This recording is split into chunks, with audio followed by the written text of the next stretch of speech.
علیکم ورحمۃ اللہ وبرکاتہ۔ امید ہے آپ سب خیر و عافیت سے ہوں گے۔ آج کی موضوع ہے کعبہ کی تعمیر اور حجر اسود کے تنازع کا فیصلہ۔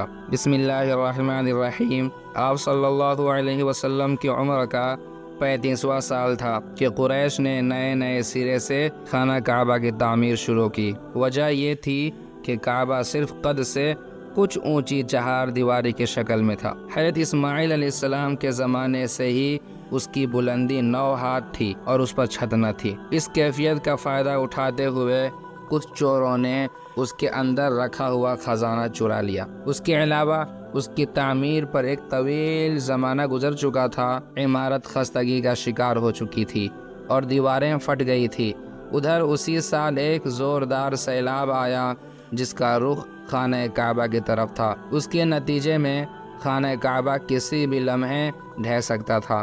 اس لیے قریش مجبور ہو گئے کہ اس کا مرتبہ و مقام برقرار رکھنے کے لیے اسے از سر نو تعمیر کریں۔ اس مرحلے پر قریش نے یہ متفقاً فیصلہ کیا کہ خانہ کعبہ کی تعمیر میں صرف حلال رقم ہی استعمال کریں گے۔ اس میں رنڈی کی اجرت، سود کی دولت اور کسی کا ناحق لیا ہوا مال استعمال نہیں ہونے دیں گے۔ نئی تعمیر کے لیے پرانی عمارت کو ڈھانا ضروری تھا، لیکن کسی کو ڈھانے کی جرأت نہیں ہوتی تھی۔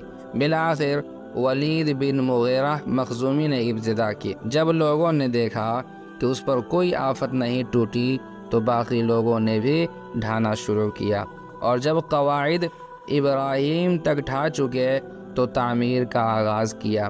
تعمیر کے لیے الگ الگ ہر قبیلے کا حصہ مقرر تھا اور ہر قبیلے نے علیحدہ پتھر کے ڈھیر لگا رکھے تھے۔ تعمیر شروع ہوئی۔ باقوم نامی ایک رومی معمار نگراں تھا۔ جب عمارت حجر اسود تک بلند ہو چکی تو یہ جھگڑا اٹھ کھڑا ہوا، حجر اسود کو اس کی جگہ رکھنے کا شرف و امتیاز کسے حاصل ہو۔ یہ جھگڑا 4-5 روز تک جاری رہا اور رفتہ رفتہ اس قدر شدت اختیار کر گیا کہ معلوم ہوتا تھا سرزمین حرم میں سخت خون خرابہ ہو جائے گا۔ لیکن ابو امیہ مخزومی نے یہ کہہ کر فیصلہ کی، ایک صورت پیدا کر دی کہ مسجد حرام کے دروازے سے دوسرے دن جو سب سے پہلے داخل ہو اسے اپنے جھگڑے کا حکم مان لے۔ لوگوں نے یہ تجویز منظور کر لی۔ اللہ کی مشیت کے اس کے بعد سب سے پہلے رسول اللہ صلی اللہ علیہ وسلم تشریف لائے۔ لوگوں نے آپ صلی اللہ علیہ وسلم کو دیکھا تو چیخ پڑے کہ ھذا الامین رضیناہ ھذا محمد صلی اللہ علیہ وسلم۔ یہ امین ہے، ہم ان سے راضی ہیں، یہ محمد صلی اللہ علیہ وسلم ہیں۔ پھر جب آپ ان کے قریب پہنچے اور انہوں نے آپ صلی اللہ علیہ وسلم کو معاملے کی تفصیل بتائی تو آپ صلی اللہ علیہ وسلم نے ایک چادر طلب کی، بیچ میں حجر اسود رکھا اور متنازعہ قبائل کے سرداروں سے کہا کہ آپ سب حضرات چادر کا کنارہ پکڑ کر اوپر اٹھائیں۔ انہوں نے ایسا ہی کیا۔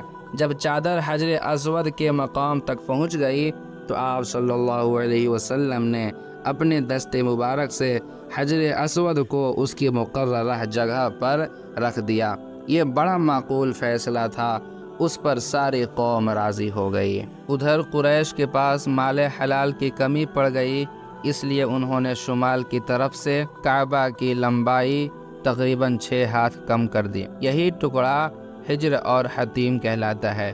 اس دفعہ قریش نے خانہ کعبہ کا دروازہ زمین سے خاصا بلند کر دیا تاکہ اس میں وہی شخص داخل ہو سکے جسے وہ اجازت دے۔ جب دیواریں 15 ہاتھ بلند ہو گئیں تو اندر 6 ستون کھڑے کر کے اوپر سے چھت ڈال دی، اور کعبہ اپنی تکمیل کے بعد قریب چوکور شکل کا ہو گیا۔ اب خانہ کعبہ کی بلندی 15 میٹر ہے۔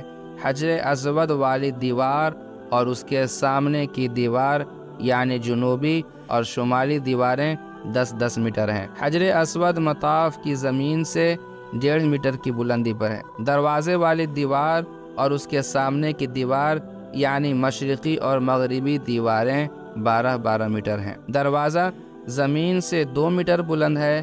دیوار کے گرد نیچے ہر 4 جانب سے ایک بڑھے ہوئے کرسی نما ضلع کا گھیرا ہے۔ جس کی اوسط اونچائی 25 سینٹی میٹر اور اوسط چوڑائی 30 سینٹی میٹر ہے، اسے شاذروان کہتے ہیں۔